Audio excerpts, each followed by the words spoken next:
With that said and done, over to you, Shafiq. The stage is yours. Thank you so much. Good morning, ladies and gentlemen.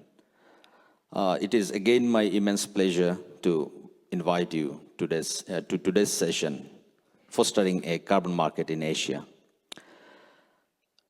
As we spearhead initiatives to decarbonize different sectors across the economies and scale up clean energy solutions, it becomes increasingly evident that we need suitable policies. Likewise, we need suitable instruments. Carbon pricing instruments, for example, trading scheme or carbon tax, are such instruments that can help catalyze this transformation towards clean energy and environment. However, it is necessary to design, implement, integrate carbon pricing tools with other policies to achieve the desired goals. Today, we have 75 operational carbon pricing instruments, including EU ETS, across the globe. These instruments are covering roughly around 24% of the global GHG emissions.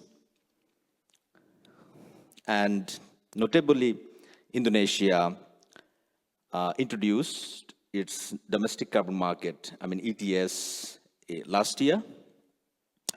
Malaysia also has a voluntary carbon market. They want to make a transition towards a mandatory market. Likewise, India has drawn quite extensive lessons from its PAT scheme, Perform, Achieve, and Trade. And now they are making strides toward developing its own carbon market. On the other hand, we have significant experience that we have drawn from lessons we have drawn from the EU ETS market. It has undergone a lot of changes over the decades, and still those changes are evident in the coming years. So the question is, how different operational carbon markets are faring now? What are the lessons that we can draw from them? And if we consider designing a new carbon market, what are the factors that we should consider? These are complex questions, but we also have lessons from different regions, and that's why we have 4 speakers, 4 experts from 4 countries. First, we have Dr. Riza Suarga. He's the chairman, Indonesian Carbon Trade Association. Then we have Ms. Mahua Acharya, CEO, Intent Platform. Then we have Mr. Rizal Azmi. He is the AVP from Malaysian Carbon Exchange. And then we have our director from Europe, Arjun Flora. To begin with, I'd like to call upon Dr. Riza. So Riza, after years of discussion and preparation, Indonesia launched its ETS in 2023, covering coal-fired power plants. So can you please explain what are the steps that Indonesia actually followed in introducing its first phase of ETS from regulation to MRV? If you could briefly tell us in 3 to 4 minutes. Thank you, Shafiq. And first of all, I would like to thank IEEFA for inviting me. It's a different turnout. Usually I attended climate summits. Usually I end up meeting the same crowd. But this time I think energy finance is quite interesting. Basically, if I may comment personally, that I don't think Indonesia has really have an ETS market because there are no electricity market in Indonesia. Electricity price is subsidized. So, but what happened is in 2023, we kind of launched that ETS, so-called ETS for coal-fired power plants in accordance to several regulations such as Law Number 7, 2021, Presidential Decree 98, 2021, and Ministerial Decree of Energy and Mineral Resources Number 16, 2022. 99 participants of coal-fired power plants. There is 3 stages. Phase 1 is will be 2023-2024. It involves installed capacity of coal-fired power plant, non-mine mouth, 25 megawatts, 100 to 400 megawatts. And I think the bigger power plants are being involved. The phase 2 will be 2025 to 2027. That will involve starting 25 megawatts to 100 megawatts, 100 megawatts to 400, and bigger than 400 megawatts. And the last 3 years, 2028, 2029 until 2030, the phase 3, all power plants will be participated, be it mine mouth, non-mine mouth, even smaller scale, 2 megawatts, diesel powered, etc. So I think that is the overview. 212 million tons of CO2 allowances issued in 2023. And then 2024, there will be 246 million tons CO2, mainly because due to the increased number of participants from 33.7 gigawatts to 38.3 gigawatts. The cost or the price is very low. I think that's one of your questions, I think, in the email that I read. 5.4 million tons allowance traded at 60 cents of the dollar, and then 12,000 tons allowance traded at $1.8 per ton, and 100 tons offsets traded at 2.9 tons per ton price. So yeah, that is the overview for Indonesian ETS that I can explain for start. Thank you. Thank you. Thank you so much. Yes, the price is an issue, still an issue, but it is the very early stage, but it will change probably with increasing competition. So now my next question is to Ms. Acharya. So India's PAT scheme has influenced the reduction in energy intensity in different sectors, reportedly. I mean, as we have seen different reports, particularly in fertilizer, cement, pulp, and other sectors. And what lessons can India draw from the PAT scheme for its upcoming carbon market? And after years of operation of PAT scheme, how robust is the database that can be utilized for the carbon market? Sure, thank you. Firstly, once again, thank you for having me here, and it's quite interesting to see that there's a crowd interested in carbon markets. Before I answer the PAT question, I've been involved in carbon markets since the early days, since well before Kyoto was ratified. So there are definitely lessons from the old Kyoto market. I chair the board of an entity that works on avoided deforestation, and we transact in avoided deforestation credits. That's a whole different carbon market. And of course, now that I live in Delhi, I watch the Indian emissions trading scheme coming up. If there are lessons to be learned worldwide, not necessarily from the PAT scheme, and also I think this audience may not all be familiar with the details of an Indian scheme. A carbon market works for as long as what's the success indicator of a carbon market is a price, is a sustained price, and not just a high price, but a sustained price at a level that is uncomfortable enough for business, that it's integrated into decision making. That's the effectiveness yardstick.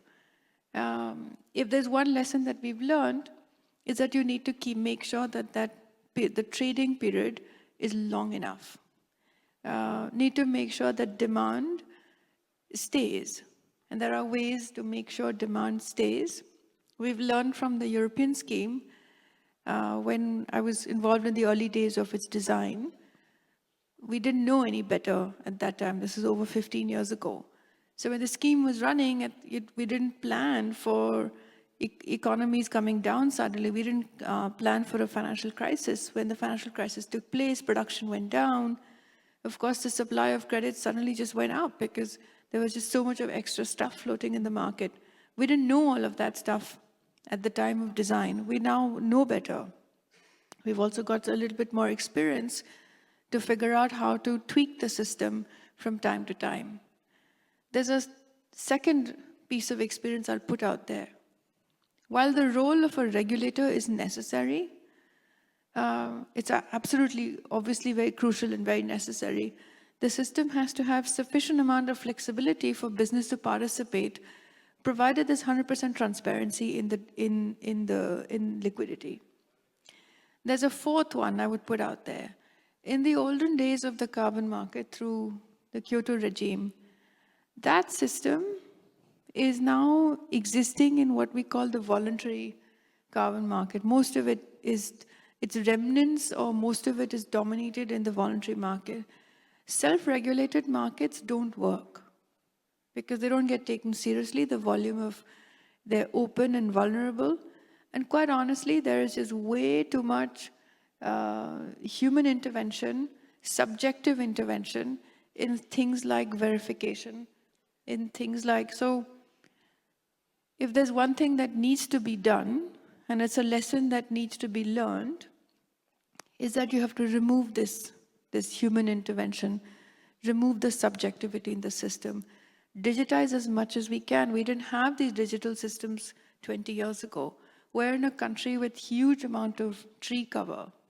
And a lot of the tree cover projects that I have seen, and these are very large, these are ones that we currently manage, you should really not have human intervention to tell me if the trees are standing or not. So digitize to the extent, I mean, absolutely, fully.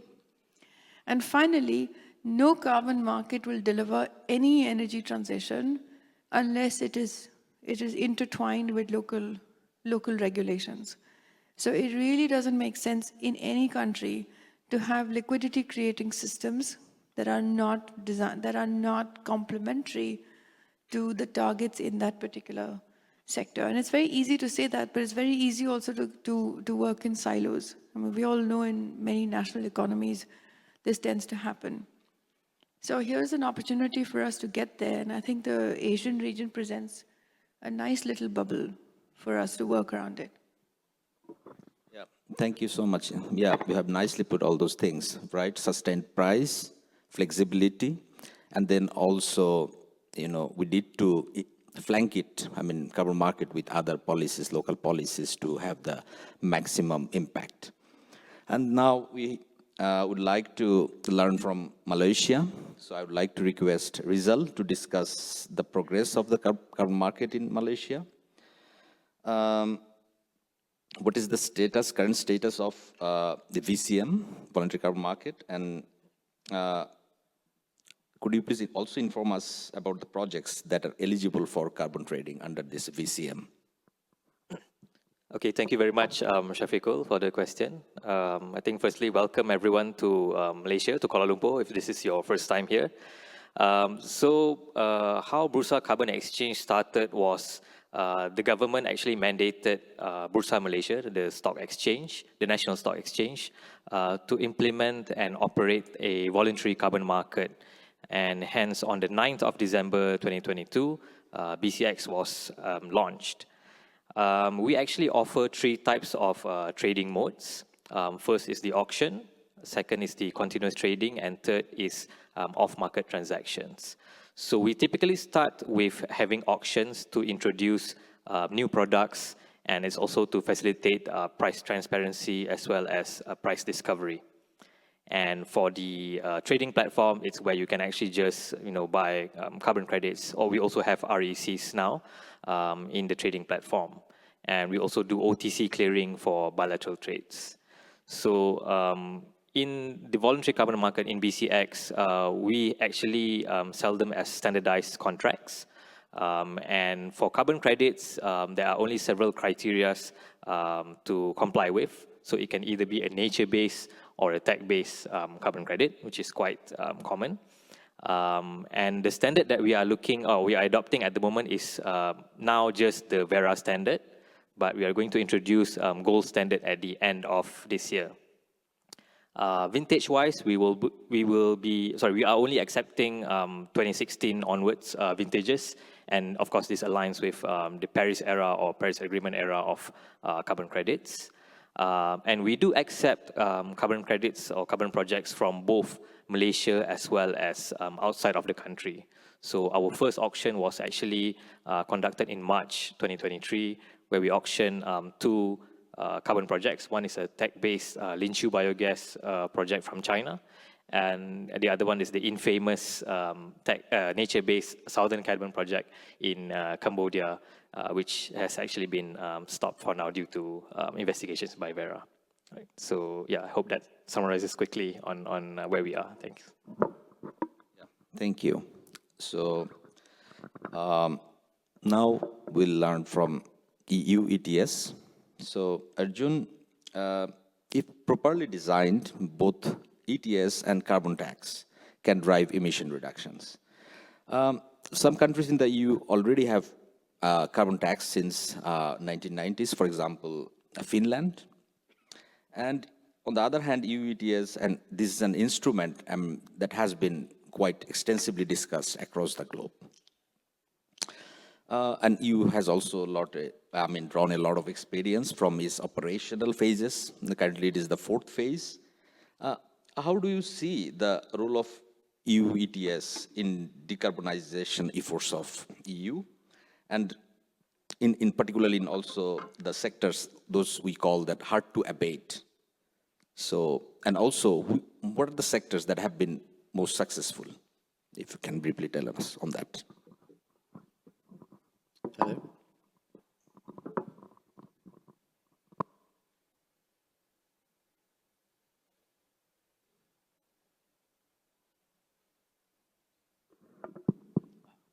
Hello, can you hear me? Yeah, thanks, Shafiq, for the question. Thank you also for having me on this panel.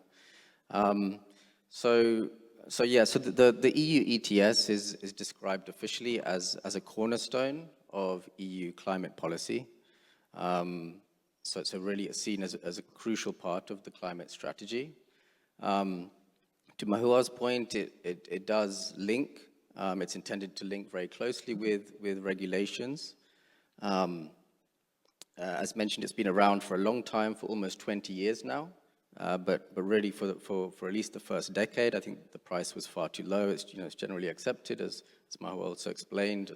There were perhaps too many allowances and free allowances being made. But since 2018, the reforms were made to fix some of these issues, also to create a market stability reserve, which enables regulators to tweak some of these parameters and help support the price in both directions as necessary. And so we've seen since 2018 a much higher price, significantly higher price. In terms of role in decarbonization, you were asking about the sectors. So up till now, the ETS 1, perhaps you could call it, has really covered three categories. So the first is mainly the power sector, fuels for power generation and heat generation. Also heavy emitting industry, and also civil aviation within Europe, so kind of domestic flights. In terms of impact, it's only really one of those three which has seen significant emissions reductions, and that's the power sector. It's hard to say exactly how much of that shift in the power sector. Really, we're talking about shifting away from coal generation and reduction of overall emissions intensity. It's hard to say how much of that has come from the ETS. There have been some independent studies done, but typically they don't think that it was so much of a driving factor. What I will say is that I think since 2019, certainly for economic decisions, financial decisions, having the higher carbon price and having that in financial modeling when assessing new projects does then lead that to enter the investment decision making, which of course is what we want to see. But also the coal phase out, the reduction in coal power use has also been because of other national policies, phase out policies, as well as other regulations, such as emissions directives, etc. So in terms of the role, looking forwards, last year there were a number of important reforms that were passed, which really aimed to tighten the EU ETS further and bring it into line so that it's supporting the high level of ambition, which is now being planned for 2030. So part of the EU's Fit for 55 package is this target to reduce emissions by 55% by 2030 compared to 1990 levels. And so there's going to be a number of changes. Firstly, an increased reduction rate in the cap and changes to the allowances. Also strengthening of the market stability reserve. This year, for the first time, we're also seeing the phasing in of the maritime sector into the ETS, so large shipping that touches EU ports is now covered. And most importantly, the ETS2 is going to be phased in towards the end of the decade. So this is going to add additional sectors. So road transport, buildings and households for the first time, and also smaller emitting industries. So the net effect of all of this is that from covering about 38% of EU's emissions up till now, by 2030, we expect that the ETS will be covering 75% of total emissions. So, maybe up to now it hasn't been such a driving factor, at least in decision making, but now that that's in place and the verification, monitoring, reporting mechanisms are much more robust, I think over the next decade it's definitely going to play a key role. Yeah. Let me just comment on that issue of what is the impact. The EU emissions fell about 40% have fallen as of 2023, about 45% from 2005. That is massive. And in 2023, the biggest drop in emissions is the 2023 period because of the increase in renewables. And I can assure you that there is not one company in Europe that is not integrating the EU ETS into its decision making. So much that if I could go one step further and say, well, the increase in renewables that has come up in the last 2023 is mostly an acceptance that this instrument is going to stay. I'll go one step further.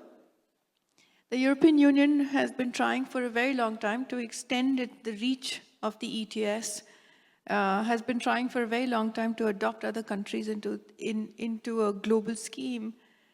And certainly from where I sit right now, the border tax, just so you all know that the European scheme says that if you're going to be selling goods into the European Union, you'll be taxed at a border, and the difference and the amount of money you'll be asked to pay is a difference in what the price is in Europe versus what's the effective price from where you're coming. That has instigated a level of worry that is only expanding day by day. So that impact of the ETS and the steadfastness of the Europeans to keep that regulation is now pushing others to seriously think about, do I need to have a carbon price of my own?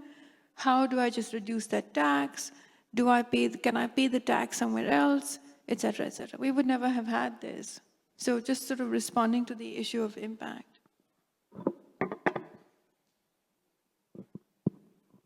Thank you. Sorry, could I just, yeah, that's a really important point. Actually, I completely missed, forgot to say that yes, the EU CBAM will be coming in. towards the end of the decade. And I mean, this is quite a controversial policy as well.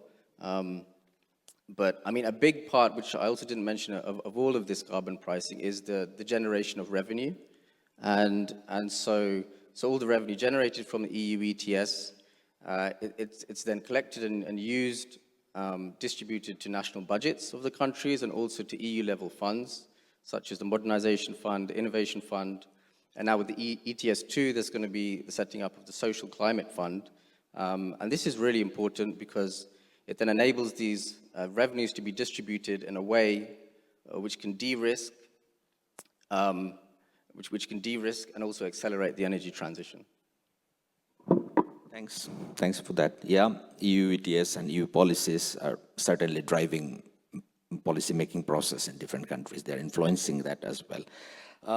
Now, it's Riza's turn again. So you have mentioned that in the subsequent phases, there will be new sectors, right? So how do you see that transition? And in the new phase, what would be, I mean, do you foresee enhanced competition? And how the allowance price will, I mean, how do you foresee that? What could be the price for that period? If you could address in 2 minutes, please. Okay, I think let's just, I'm trying to bring everything to a broader perspective about Indonesia.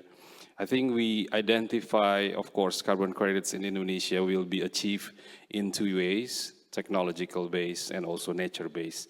We are so fortunate that we have 120 million hectares of forest lands, 60 million hectares productive forests, and 60 million hectares protected forests. And then on top of that, technology base, if you mention about what other sectors that can contribute to the next ETS, we have a program on motor vehicle conversion, for example, from the transportation sectors. And that also contributes to a quite interesting roadmap. 19 million four-wheelers, 134 million two-wheelers, and 7 million trucks and buses. And we have a very aggressive programs on motorcycle conversion that can contribute around, the target for 2025 is around 6 million vehicles, motorcycles, that can contribute to about 4.16 million tons emission reduction per year. So if you reach that until 2030, it could contribute to about 30 million tons altogether. So I think the combination between allowances and motorcycle conversion, for example, and then on top of that, for the industry sectors, we also have a CCS, CCUS program that can somewhat also relates to how we can make the ETS be more attractive. We know that, I don't know if you heard that Indonesia also now is under the transition from the current administration to the new president that will be inaugurated in the 20th of October, which is less than, slightly more than 1 month from now. I'm also fortunate enough to be one of the advisors to the new presidential-elect team for carbon market. So, of course, we already make a draft of the revision to be a more robust and more market-friendly policies, including opening up again the carbon market, including the FOLU sectors, which we know or we heard that in the last 3 years has been somewhat in the, I call it consolidation period, but some people translate it as the moratorium or suspension of the voluntary carbon markets in Indonesia. So I think all in all, we have a very attractive future for Indonesia But again, like our panel colleagues, this whole policy regulations, even in Indonesia, is not a standalone decisions. It's always affected by influences from EU, ETS, for example, and all other countries that has been affected. Of course, the CMA decisions within the Paris Agreement, the COP decisions as well, is also strongly influenced. So I think we don't want to be oversensitive over those geopolitical issues. I think what can be done domestically in Indonesia, I think we have a quite robust roadmap for that. Thank you. So I have a follow-up question, but I will come to you later. So back to Indian market. Ms. Mohua, could you please inform us about the present status of the carbon credit trading scheme? I mean, about the readiness from institutional mechanism to setting the targets, how India is considering that sector-specific target, emission reduction target. So India's developing a domestic emissions trading scheme. A certain number of sectors have been identified. The architecture has been gazetted as well, meaning it's been discussed and now finalized, and we now know who is going to be the repository of the credits, who's going to be the regulator, who's going to be the arbitrator, and which sectors, of course, have been covered, have also been notified.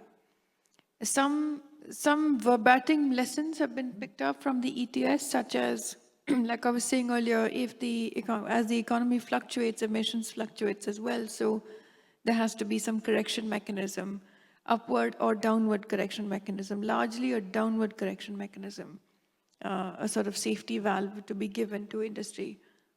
Today, as we speak, the targets are being decided and being set. These targets are based on intensity targets or efficiency targets. And then you can trade these efficiency targets within a sector, and then they get converted to CO2 equivalents. That's the way the system is being regulated. It comes into force in the next couple of years. But quite honestly, what still hangs a little bit uncertain is to what extent there will be demand for these credits and to what extent these targets will be enforced. How will it be enforced, and what is the penalty mechanism, and will the penalty itself be enforced? So unless that fear is put on the market, it's, things stand a little bit weak. It must look like your taxes. I mean, everyone knows you can't escape your taxes, so you better start planning for it. So it needs to have that kind of weight on the system, and as of now, we don't have that sense right now. Most industry is sort of waiting to see what will come out of the target setting exercise. Thank you. Yeah, these are all good, valid points. So compliance, then the penalty mechanism, how that would be. So yeah, all those probably will know in the coming years, coming months. So now to Malaysia again.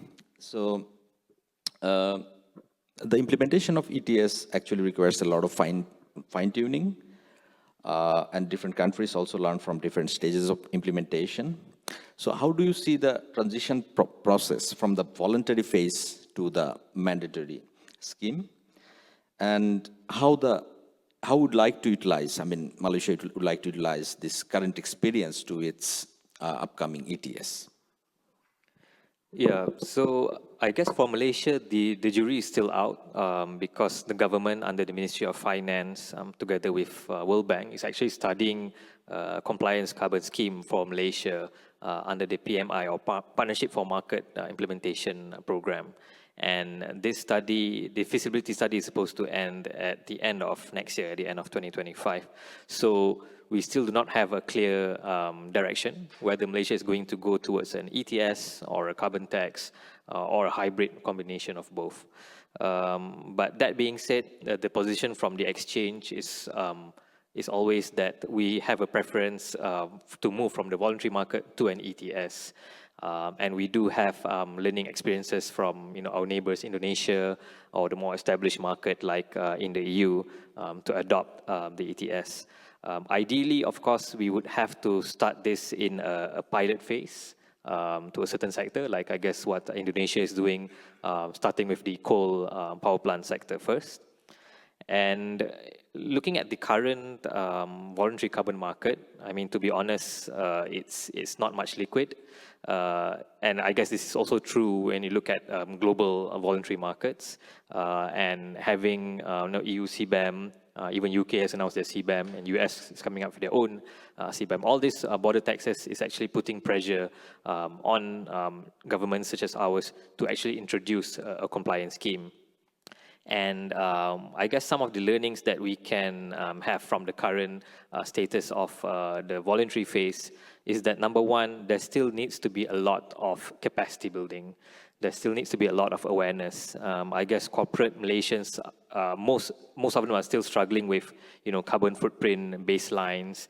They don't even know where they are yet at the moment. So, buying carbon credits is naturally only the next step after they have established that. And I guess the other experience is when we had the first auction in March 2023, we actually auctioned, as I mentioned before, two types of carbon credits. One is the nature-based and another one is the tech-based. So obviously nature-based is a bit more premium compared to tech-based. But when we had the order book building prior to the auction, a lot of the companies actually indicated that they prefer to support nature-based carbon credits because they have, co-benefits, CCB labelings, climate, community and biodiversity, and so on. But when the auction day actually comes, most of them actually diverted to tech-based carbon credits simply because most of them, and I guess this is true for Malaysia and Asia, most of them are actually price sensitive. So the tech-based carbon credits were actually oversubscribed compared to the nature-based. So I think setting a price, as what EU has also learned, is going to be quite challenging. If you set the bar or the price or the cap too low, then there's just no incentive to decarbonize. And if you set it too high, then it will be impactful to the industry. So yeah, I mean, we are still a new market, and we hope to learn from the other markets as well. Thanks. Yeah, thanks. Yes, capacity development. Yeah, it's all important, even for us. Every day we need to develop our capacity, and likewise, ETS market. Now to Arjun. So we have talked a lot about price. So how do you see the price of EU ETS allowance? Is it high enough? And what are the factors that have led to price surge in EU ETS in last several years? Sure. So the EU ETS price, as we already touched on, has increased significantly since it first started. Last year, I think it touched 100 euros recently for the first time, but then it fell again to about 50. And now I think today it's up at around 70 euros per ton, which is by far the highest price of all the ETS schemes globally. But still, I think this it's also realized, at least within Europe, that this price is too low, probably, and so it's generally accepted that this price should continue to increase, and also is with the design of the market and all the different policies which are in place in Europe, it's expected that it will increase again up to 100 euros. Over 100 euros and maybe well above that. I mean, we know that in terms of driving incentives, the price really needs to be high enough so that companies will invest in actually avoiding that extra ton of carbon emissions compared to paying the price for the allowance. Yeah, thanks. Yeah, we also expect price should be high enough to incentivize industries and different sectors to ensure that decarbonization that happens as the targets are being set and targets are also achieved by different sectors. So, Dr. Riza, you mentioned that there will be change, I mean, from motor I mean, two-wheelers to, there will be the technologies. I mean, what kind of change you were talking about on that? Motor vehicles, two-wheelers, three-wheelers, is it the change to electric vehicle? Yes, I think the first stage is going to be converting combustion motor vehicles, motorcycles into batteries, because I think the new president's aim is he doesn't really in favor of getting more motorcycles on the streets, because it's already 134 million motorcycles all over Indonesia at the moment. So I think that needs to change. So we would like to convert that into batteries, and there are actually now Indonesia spent around 26 trillion rupiah per year for gasoline Pertalite subsidies that is being consumed by all these motorcycles. And by converting that to batteries alone, we are saving about 20 trillions of rupiahs alone. So that is a very huge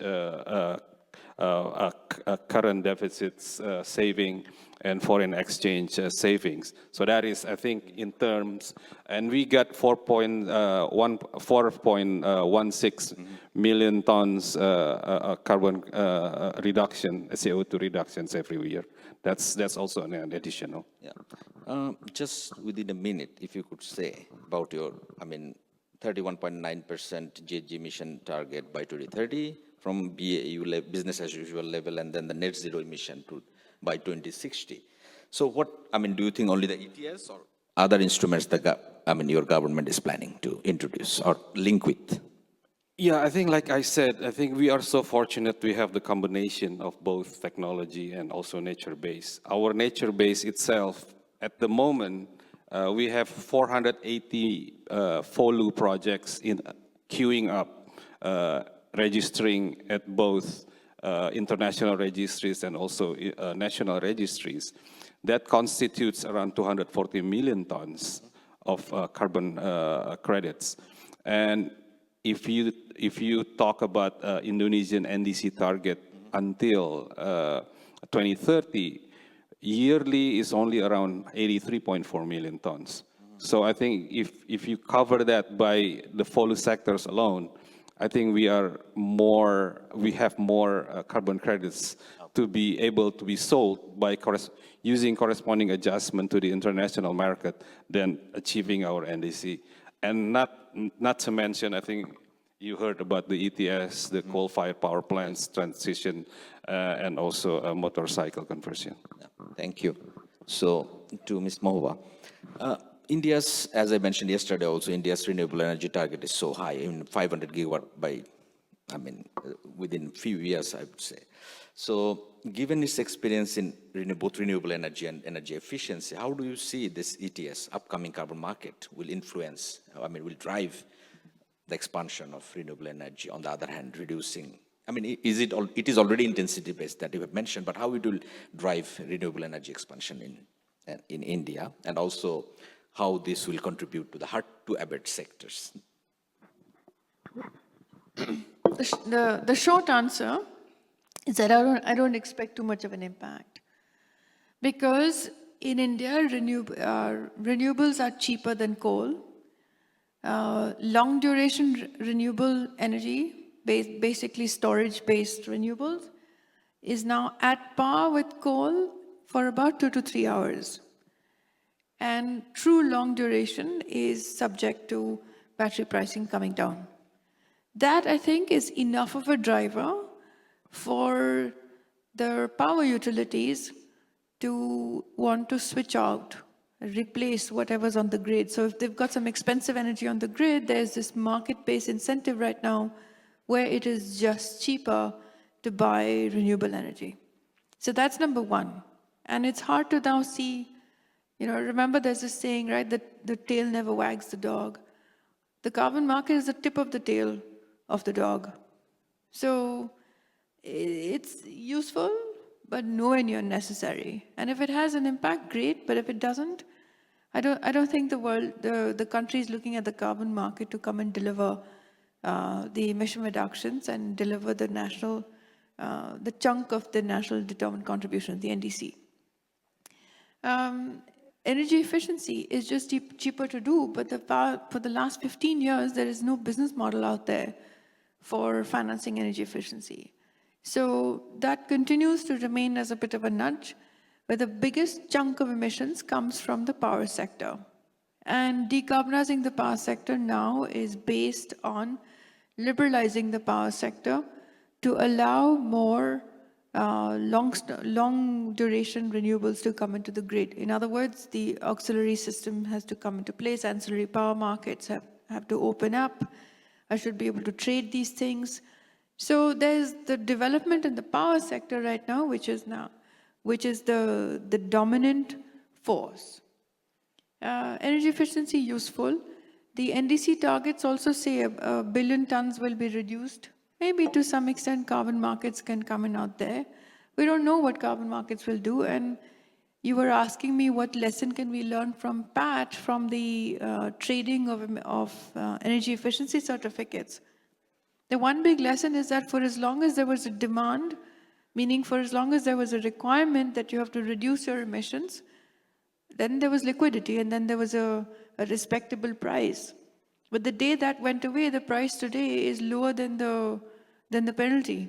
So, you know, I mean, it's hard. The NDC, however, is a little bit longer to 2030, and more than anything, the market is in that direction. So I look at the carbon market as of course a nice to have, and you should have a multitude of instruments out there. But having spent over 20 years in this carbon market business in various forms, it's a useful instrument, but not a requirement. Yeah, that's great. Yes, I mean, it is useful and it can complement the different policies and drive also clean energy transition and emission reduction. But yeah, it complements other policy instruments. And then the demand that you have mentioned, what you have rightly pointed out. So demand, that is a critical factor. So to Malaysia again. What are the sectors that could be included, I mean, in the mandatory phase? And what could be the possible regulatory framework for that? If you could address that very briefly. Yeah, thanks, Shafiqul. I guess as I mentioned before, the study is still underway. There is no visibility yet on which sectors, but I mean, obviously it has to have enough number of market players in the particular sector. But interestingly, the steel sector in Malaysia, they come under a different ministry, which is the Ministry of Investment, Trade and Industry, has actually volunteered to say that, you know, they would like to be part of an ETS or pilot ETS, and they have actually publicly informed that they would like to be part of it. So again, the position from the exchange is that we also prefer to have an ETS or a hybrid kind of ETS instead of a carbon tax, transitioning from the voluntary to the compliance market. Yeah, so I guess that is how we should move. And since we already have a certain sector which has, you know, publicly announced that they would like to be part of it, then that could be one of the angles that can be taken to move towards a compliance market. And this can happen even before the feasibility study actually ends by the end of 2025. So yeah, pressures from CBAM on border taxes, we actually need to move faster. I mean, the policymakers, the regulators need to move faster in ensuring that the compliance scheme actually comes in and there is a movement in the carbon markets. I can also share quickly that we actually auctioned the first Malaysian nature-based carbon project, which is the Kwamut Rainforest project in the state of Sabah. And this is actually a milestone for Malaysia. And when we auctioned the first carbon credits last year, there was responses that why isn't Malaysia or why isn't BCX auctioning Malaysian credits? Well, the simple answer is there isn't any. But when there is a Malaysian carbon project already being auctioned, we only had we had 8 participants in that auction. And, this is actually a strong signal that we have also addressed in our press release to the government, that a compliance scheme needs to come into place in order to move the needle in terms of carbon. Thanks. Thank you. So yes, compliance, that is needed. To Arjun, so based on the experience of EU ETS, do you think the carbon trading scheme to be launched in India will affect industrial competitiveness? And will there be any significant distributional impacts on consumers? Thanks. So, I mean, what I can say is that generally in terms of this point on distributional impacts to consumers, I mean, I don't think that's a bad thing. I think part of the point of having carbon pricing is that consumers do feel some impact. It provides an incentive then for them either to seek out lower carbon solutions or to help create a market for those solutions to come to market. The issue arises then, of course, if say the price is too high and consumers cannot afford suddenly cannot afford to pay, and there are no other solutions, then it can be destructive, and that's why in this expansion of the EU ETS, the ETS2, there is the creation of the Social Climate Fund, precisely to support the most vulnerable consumers, low-income households, and help them acquire lower carbon technologies, whether it's heat pumps, electric vehicles, etc. Thanks, Arjun. So we have some questions on Hoover. So one question is, I mean, we have discussed already, but still, is it the demand that is not driving the prices of credits, or there are other reasons that are keeping the prices low? So probably Dr. Riza and then Ms. Mahua. Well, I think quickly. Yes, I think it's about culture, I guess. Asia is used to be regulated. I think if you drive the price, unlike the Europe, it must be regulatory driven. It's not voluntary driven. So I guess that is one of the key. That's why Indonesia applying cap and trade and tax. So it's like a hybrid system. Ms. Mahua, if you would like to address.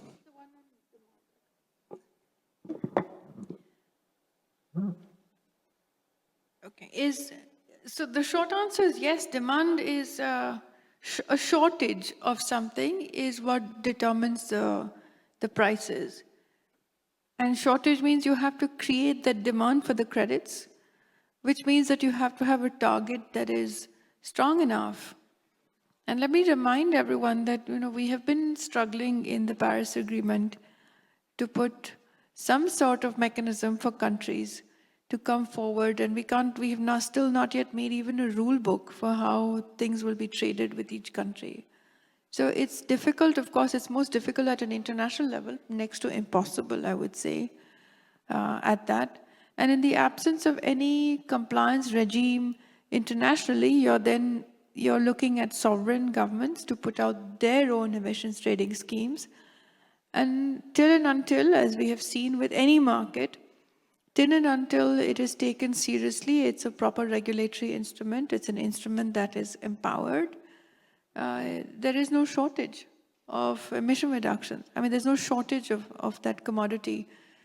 So the short answer is yes, there is no demand yet right now, generally speaking. Outside of the EU, of course. Yeah, if I may just add, I think I'd just like to quote Rich Gilmore, which is a quite prominent person in the carbon sphere. He was mentioning that, actually, if you look at the global voluntary carbon market, if all the fossil fuel emitters actually purchase all the carbon credits in the world, they will only be able to offset about 10% of their emissions. And wipe out the entire global VCM available credits already. So yeah, I think it's pretty much because there is low demand, there's low uptake, particularly in the voluntary market. So that is the reason that it really can't move compared to compliance market. Thanks. Thank you.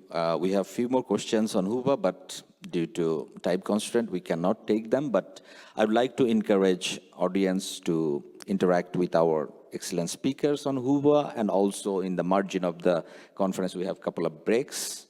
So then you can engage with them and we can learn from them as well. So I would like to wrap up the session, but before that, some key messages. One is that we need to develop capacity. Capacity development is really important for the market, that the countries that want to just introduce the emission trading scheme. Other important factor is demand, that all speakers have highlighted. A lack of demand that is also driving the price and other issues. There are issues of compliance, and then the target that has to be set in a way that actually drives the price and emission reduction, and follow that. And there are many more lessons, and I would encourage you all to reconnect with our excellent speakers, and I would also like to request to give them a round of applause for their time. Thank you. Thank you very much, Shafiq, and all.